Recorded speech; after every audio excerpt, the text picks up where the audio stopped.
Assalomu alaykum hammaga.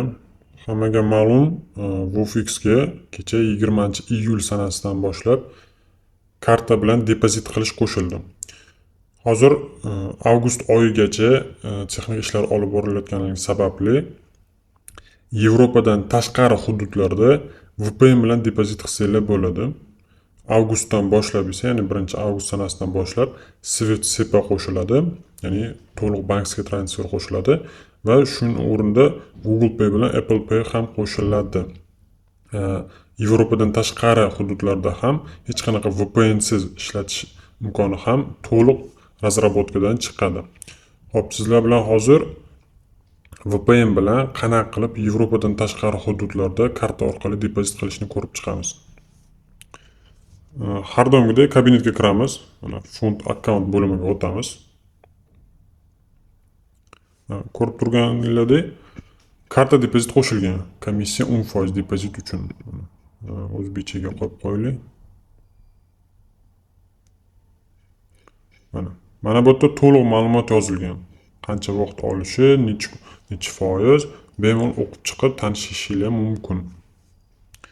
Xo'p, bizlar birinchi o'rinda VPN da o'qishimiz kerak. Ya'ni Yevropa davlatlaridan birontasiga VPN da o'qishimiz kerak. VPN foydalanish hammaga o'ziga ma'qulini tanlasa bo'ladi. Masalan, menda Proton VPN. Mana, например, Germaniya. Mana bizda Germaniyaga ulandi VPNimiz. Mana bu yerdan ham tekshirsak bo'ladi. Xo'p, masalan, bu yerda ham karta bilan minimal depozit ham $500 hisoblanadi. Xo'p, например, $1000 mana. 10% uchun sizlar hisob raqamingizga $900 qabul qilasizlar. Karta tanlangan, mablag' kiritishga bosaman. Ko'rib turganinglardek, bizda shunaqa bo'lim ochiladi. Mana, kutish vaqti 1 soat beriladi. Ya'ni sizlar 1 soat ichida emaillarga xabar boradi, ya'ni pullarni tasdiqlash uchun xabar boradi. O'sha xabar tasdiqlashingiz kerak. Aks holda pullarni bank kartalardan yechmaydi yoki отказ berishi mumkin. Mana bu yerga karta ma'lumotlarini kiritamiz.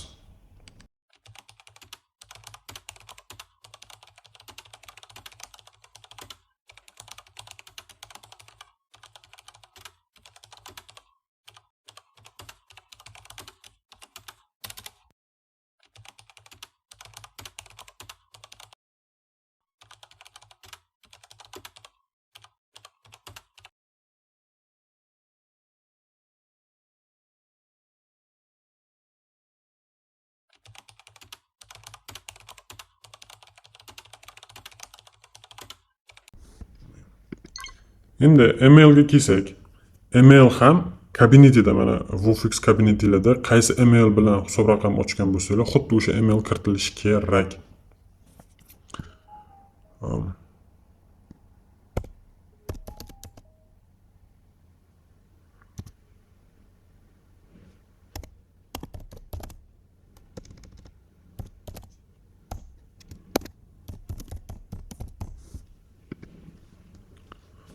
Hop, davlat tanlashda karta qaysi davlatdagi bankka tegishli bo'lsa, o'sha davlatni kiritasizlar.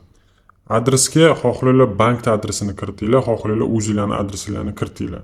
Farqi yo'q bu narsa. Например, Toshkent. Отсюда тоже Toshkent.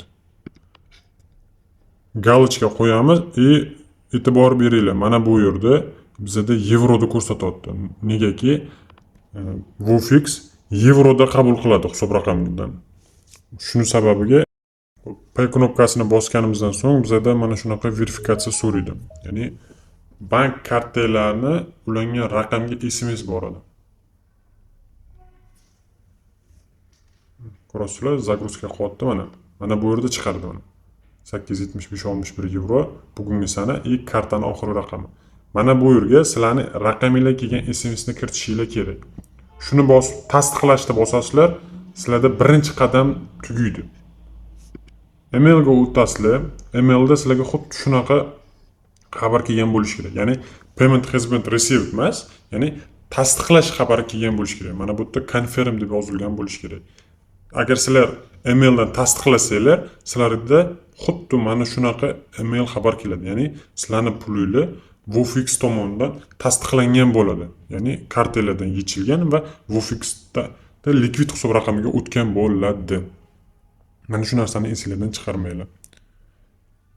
Xo'p, keyingi etapda kabinetga o'tasizlar. Kabinetda ko'pchilik tushunmayapti, kriptodan pul tashiydi yoki kartadan pul tashiydi. Mana bu yerda complete deb yozib chiqadi, ya'ni pulinglar tasdiqlandi deb yozib chiqadi.